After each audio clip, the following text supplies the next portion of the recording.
Hello and welcome to today's video. Today we're going to check out Couette flow, which is one of the main building blocks of viscous flows and boundary layers inside of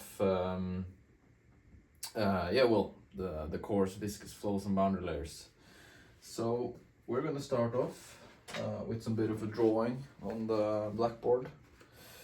Let's see, well-fitting color, maybe this one. Okay, so we start off the Couette flow.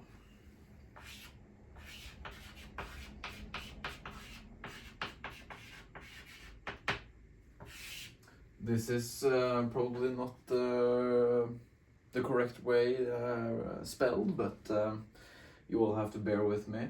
So what this basically is, it's when you have a plate. You have a flow between two plates. The bottom one is a fixed one, so it has no velocity. But the top wall has a fixed velocity. We can call that big V. And that's moving in the x direction. So if we set our frame of reference this way, so we have y going this way, and we have x moving in the horizontal axis like that. Then what we get, we could also do this from the momentum equation, aka the Navier-Stokes equations, or we could do this by a force balance, which we are going to do. So what we basically get is a linear profile, because it's only driven by shear. So it will be a second order ODE equation, and it basically looks like this. This is the velocity field from the bottom wall to the top wall. So let's start. Let's start by applying a force balance on a very small fluid element.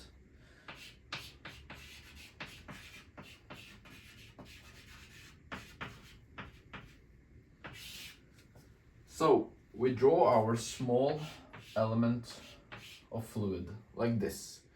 This is infinitesimally small.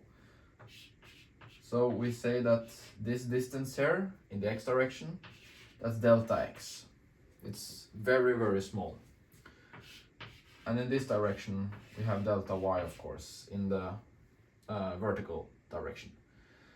And then we must consider what kind of forces do we have acting on this small element of fluid.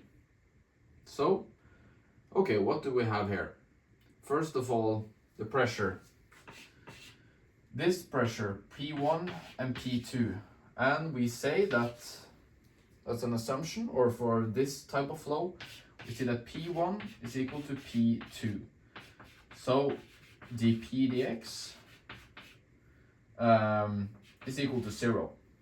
So the pressure difference is 0, meaning that the flow is not driven by the pressure difference itself. It's driven by the shear along the top plate here. So what we have shear forces.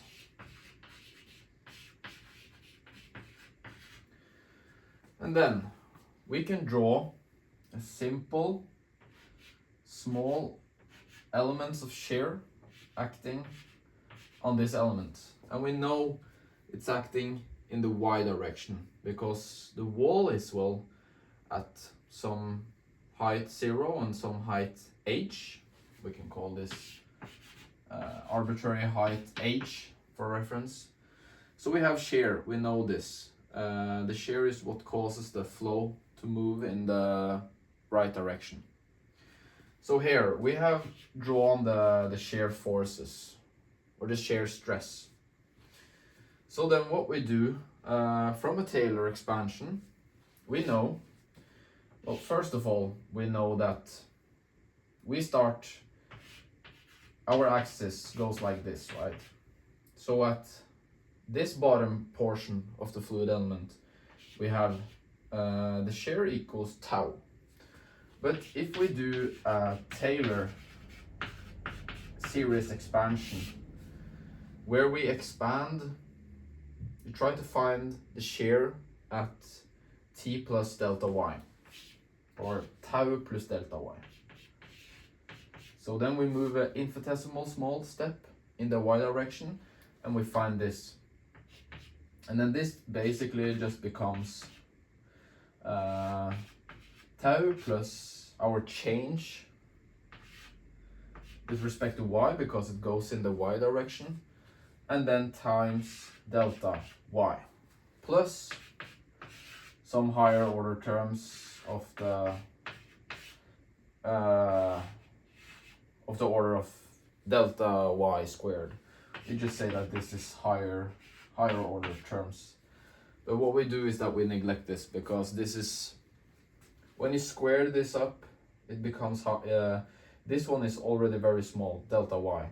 So if you have delta y squared, then of course that becomes negligible in a way. So we say that this is equal to this. This is our approximation. So what we do, we have a force balance. So we say that the sum of the forces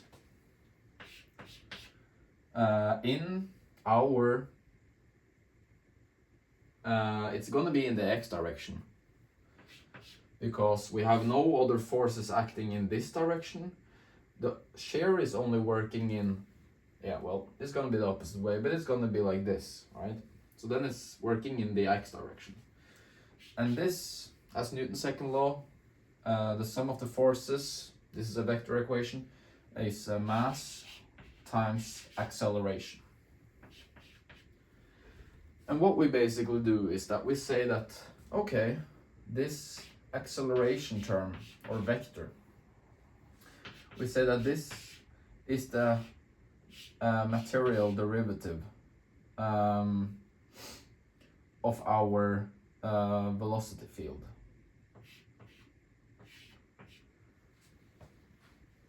It includes both spatial and the time derivative.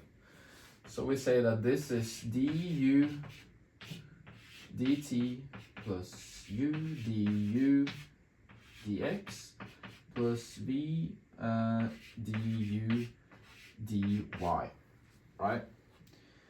And we say that we only have a flow in the x direction, so it's going to be u component. Then we can already, we can say that v, we don't have any flow in the vertical direction, it's only in the horizontal one. So then v cancels, v is equal to 0. Here, the majority of the change is going to be in the y direction, because the velocity field is a function of y. So this one, u is a function of y. You could also do this by the continuity equation. You could say that, okay, well, the dot product nabla times u, which is du dx plus dv dy is equal to 0. That's a mass balance for incompressible flows.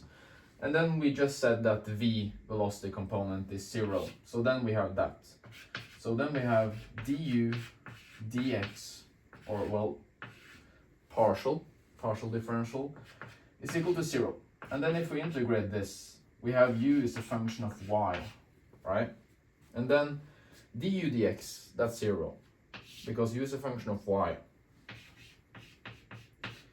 And then we say that the thing is stationary, or not stationary, but we say that it's steady state.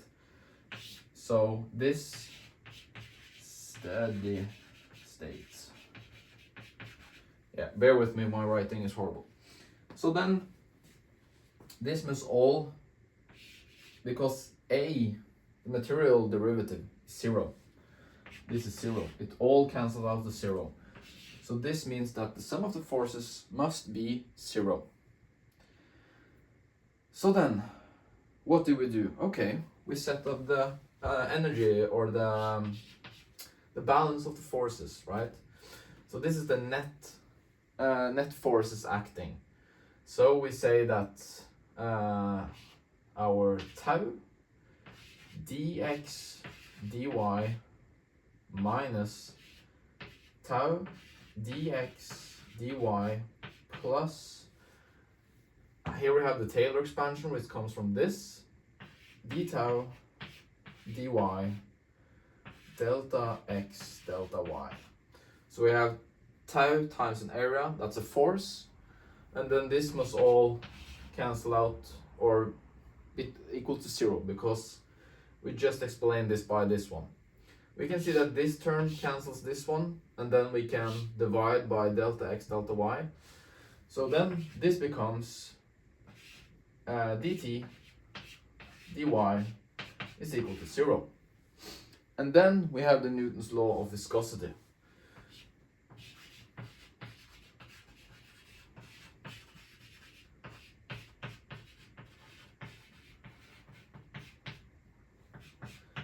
Which says that the gradient of the velocity profile is proportional to the shear stress.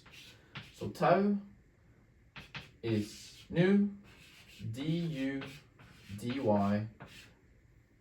often evaluated at y equals 0 or at the wall. We substitute this into this, and then we get, I am just going to check that you all see what I'm doing, that's good. So then what we get? Well, we get that mu nu du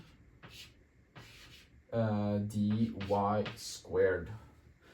Here I went from partial to ordinary derivatives because we proved this from this. The continuity equation that u is a function of y. So then there is no need for a partial derivative anymore. So we have this equal to 0. So this is our second order ODE, which describes the way the fluid moves. This is a separatable or ordinary differential equation. So we can separate this.